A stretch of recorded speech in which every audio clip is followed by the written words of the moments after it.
have an advantage in this sort of simple scenario. Right? So responsiveness, consistency, and fairness. And those three things, at least on the mechanical level, that are affected by latency. All right, so, okay, fine. Well, how much does it really matter? It's easy to draw my little arrows and pictures and stuff. So what do we have for sort of concrete data and sort of ideas even? What's it doing to my game? And if somebody says, well, how much does something matter? Your answer almost always is, well, it depends. Right? And it does. It depends about what you're doing. And so there's sort of two things I'm going to sort of propose that matter for actions you might do in a game that matter. The first one is precision. So how precise is the task that the game player is doing? How precise is that? So in this case, you have an avatar that's maybe shooting an opponent. Right? So this is, excuse the final example, but that's what I have here. And so you have a gun sighted on the opponent, and there's a certain precision. Maybe this is a high precision rifle of some kind. So you put it on the opponent, and it's a very precise target. So you pull the trigger. Oosh, I got you. But because of latency, the packet flies around the network, the opponent moves. And you miss him. So with a high precision task, latency is going to affect the performance, so how well you do, more than a task that has a little lower precision. So in this case, same targeting, same latency, same everything, only the same amount, but because this is maybe a weapon that has a larger target, like maybe it's a grenade that blows up or something like that, it will still hit the opponent. So your effectiveness in the game can still be the same. So in terms of performance, you could play, maybe be just as effective, and that's because this task on the right has a lower precision. Right, so precision being one thing. Another thing I put forward is the deadline of the task will matter. And the deadline means a couple things. Mostly I'm going to talk about though, meaning when I start the action, when is it going to be completed in the game? Right, so when's the game time? So on the top is a deadline that it's a very loose deadline. It takes a while to go. So you're navigating this avatar across the screen to the treasure, meaning maybe it takes a couple seconds to go. So if there's like 100 milliseconds of latency between starting and saying I want to go and then actually being able to move, it's not going to matter much because it takes 300 milliseconds to get there. I'm sorry, let's say 3 seconds to get there, 3,000 milliseconds. So latency doesn't affect it much. When the deadline is tighter, so down here at the bottom. Now, this actually has the same movement effect, but there's multiple movements you actually have to do, multiple commands you need to send to get there. Each of those individual ones is a smaller deadline, so latency in a sense will be cumulative, if you will, and it will affect the performance of that bottom one more. So taking these two things together, then you can imagine you have this sort of two-dimensional space of deadline and precision.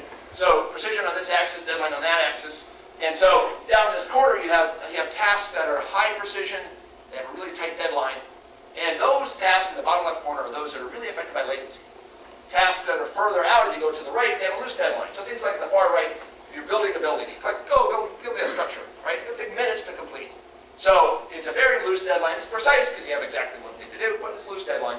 If you follow up this axis, you have other weapons that are still, that the deadline have to happen now because the avatar is going to move, but they're not as precise, for example. And these are just sort of made-up tasks you might find in common games. Now, if you take a look at lots of the tasks that do happen in games, though, it so happens that you can break them by perspective into some different categories, kind of grouped by color. So you have sort of the first-person perspective when you're actually immersed as the avatar, looking through the eyes. Those tasks tend to be a tighter deadline, higher precision, more affected by latency. When you make it more indirect and you're moving an avatar around, sort of a third person, and then this would be like a role-playing game of some kind, Second Life or some sort of RPG game. Those tasks tend to be generally a looser deadline, less precise. And on the far side are omnipresent games. These sort of like God games or you're indirect at the top, or a strategy sort of game where you're moving pieces around, where latency tends to affect it even less. Right? So that's general. And in fact, if you take a look at studies that have been done, this is sort of a graph of some meta-analysis, taking a look at people that have studied these in games. You say, well, if they measure how much that impacts performance, that's latency. As latency increases, this is what happens to performance. That's performance on the vertical axis. And where a 1, these are sort of normalized across lots of games, a 1 represents no degradation of performance. And as latency increases, performance degrades. So performance in the game, gameplay performance. You do worse, you lose more often, whatever the metric is. All right, so if you take a look at this, we have sort of 3 data trends here. And that blue one then are the first-person avatar games. It's like a first-person shooter, you're looking at, or you're driving a race car, something where you're actually immersed looking through the eyes of the avatar, and they're very sensitive to latency. Even modest latencies come through, cause a significant degradation in performance. The third-person games, sort of that green trend, third-person avatar games, they degrade with latency, but less so. The top level, the red ones, then are the omnipresent games, where they actually degrade the least. And that gray bar then represents, based on studies, numbers of areas above that are generally acceptable performance. People are happy. Below that gray bar, unacceptable performance. And in the gray bar, it sort of depends. Depends upon the user, depends upon other things in there. Okay? So looking at this, you can kind of gauge the kind of interaction and the way latency affects it. So I have 3 minutes, and that's exactly as many minutes as I need to teach you, to tell you a little bit about one of the many techniques you can do to compensate for latency on the technical level in your online game. All right, so there's 2 techniques I'm going to talk about that fit in nicely with the things I've been saying. One is called time delay. All right, so time delay sort of works like this. The idea is that if you're a server and there's 2 clients that are sending you messages, and again, from our fairness example, the one that's close is going to have an advantage, the one that's further away, disadvantage. What you do is, instead of processing them both right away, you wait. You delay things. And you wait until actually both the messages arrive, and now you can act upon them in whatever order you want. And the client that was further away didn't get a penalty. Right? And in fact, when you send out messages like here's some new treasure, you send it out to the client that's further away first. And that helps with fairness. The downside of that is, now this technique, it helps make it fair. It makes it so the whole game plays as if everyone has the furthest latency. So it makes it all further for everybody. And so in fact, if you go to a lot of game servers and you try and play, a lot of them have limits on the ping time. And in fact, other players will kick you out if your ping time is high. And that's because of this. So if ever that happens to you, you now know why. Right? So time delay is one of them. The second one is time warp.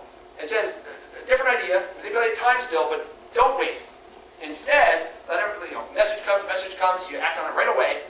But what the server does is it computes what the world state was when the player acted upon it. So in this case, if the player acted 100 milliseconds ago, you roll back the world state to 100 milliseconds ago, figure out what the world was like then, do the action, and then roll it forward again. So this is an example from Half-Life 2. And so if you're shooting the opponent, there's 100 milliseconds delay in this example. The opponent's actually already moved, right? It's to the left. That's where the opponent really is. And when your message says, well, I'm firing, the opponent wasn't there when you're firing. It's not where these red and blue boxes are. The server will roll back time into those red and blue boxes. It will determine if you hit them or not. And then you apply the damage and you roll it forward. So this works because it's more responsive, if you will. Nobody has to slow down. And you have to deal with the inconsistency again. So another technique to try and manage latency. Okay, hopefully that gives you a tiny taste of latency and some of the things you can do about it. There's other technical stuff. I'd be happy to try and talk about them or do the panel as we have time.